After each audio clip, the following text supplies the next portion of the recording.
Friends, welcome to ARK diaries. நம்ம சேனல்ல நிறைய டூ ஸ்ட்ரோக் பைக் பார்த்துட்டு இருக்கோம். Yamaha RX Z பாத்தீங்கன்னா ஒரு 2 இயர்ஸ்க்கு முன்னாடி ஃபுல்லா ரெஸ்டோர் பண்ணிருக்காரு. சொல்லுங்க ப்ரோ, இது என்னென்ன ரெடி பண்ணீங்க, எங்க ரெடி பண்ணீங்க? ப்ரோ இது Z 5 speed full and full 5 speed short ratio gear box, மோட்டோ 1 கியர் பாக்ஸ் போட்டிருக்கு வண்டியில ஃபியூல் கேஜ் ஒர்க்கிங்.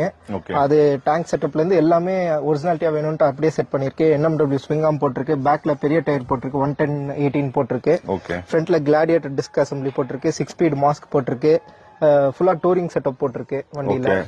ஏன்னா இப்போ 2 இயர்ஸ்க்கு முன்னாடி வந்து எங்க ரெடி பண்ணீங்க, எவ்வளவு பட்ஜெட் ஆச்சு ரெடி பண்ணும்போது? பெயிண்டிங் எல்லாம் பண்ணி 2 இயர்ஸ் ஆச்சு. இன்ஜின் பண்ணி 1 இயர் ஆச்சு. இன்ஜின் பண்ணது எல்லாமே சென்னையில தான் செட் பண்ணார் நம்ம GS பைக் ஸ்பாட்ல. அது இந்த டூரிங் செட்டப் வண்டி ஓவராலா சேர்த்து ஒரு 150 to 160 ஆச்சு ப்ரோ. 1,50,000 கிட்ட பட்ஜெட் வந்துச்சு. சோ நீங்க இந்த மாதிரி பைக் உங்க பைக் ரெடி பண்ணோம் அப்படின்னா ஃபுல் வீடியோ வந்து இண்டிவிஜுவலா நம்ம வந்து எல்லாமே க்ளோஸ் அப் ஷாட் வச்சு ஃபுல்